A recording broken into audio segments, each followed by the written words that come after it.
For more on this, I'm joined live tonight by economist Colin Mang from McMaster University. Colin, the supports for workers, is this a good and viable plan for the 153 laid off so far in Hamilton as a result of tariffs? Yes, this is a really good plan for the workers. This is actually a policy that the Ontario government has had for a very, very long time. When we have this new $70 million investment, it's going to be $20 million for support centers where workers can go to get counseling.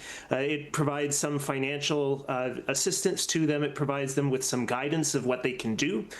And then as for the other $50 million as part of the package, what that's going to go to is to the Better Jobs Ontario program. Some people may remember it under its former name of Second Career. And what that does is it provides grants of up to $35,000 for each worker so that they can go back and get retrained into something else. It provides money for tuition, for books, for transportation, for childcare, as well as some living expenses as well, because if you're going to have to take out a year or two from work to go back to school for retraining, it provides you with that maintenance to help you keep going. So it is a really good program. It's actually something that's been around in Ontario for a few decades now.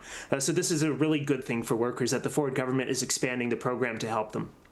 All right, turning to this new expansion of steel tariffs from Trump, how do you think this is going to impact Hamilton steel businesses? Well, unfortunately, this is going to be just another hit to the Hamilton steel industry, as well to manufacturing in Ontario generally.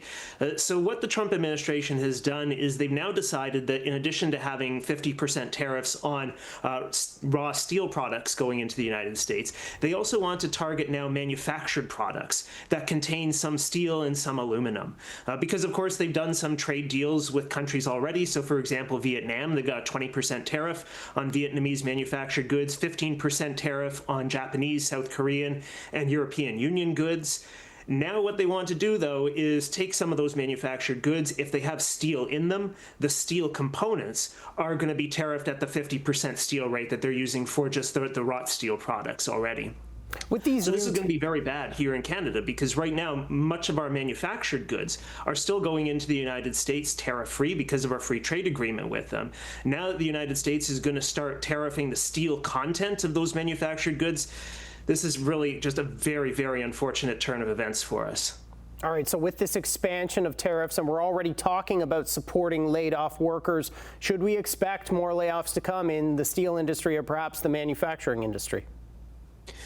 Unfortunately, that is what we're looking at. So Ontario, since the trade war started, Ontario has lost in total about 6,500 manufacturing jobs. And in Hamilton, in Hamilton, it's about that much. Ontario-wide, it's actually about 20,000 manufacturing jobs that we've lost so far since the start of the trade war. So it's a good thing that we're seeing the Ford government putting extra money into job retraining right now, because the manufacturing business in Ontario is suffering quite substantially because of the trade war, and this is just going to make things worse. One last thing I want to get your thoughts on. Ford was very critical today of the American owner of Stelco, Lorenzo Gonsalvez, saying the province would even buy Stelco if the parent company in the U.S., Cleveland Cliffs, doesn't find a new owner. Is there any sort of economic argument for the province to step in and buy Stelco?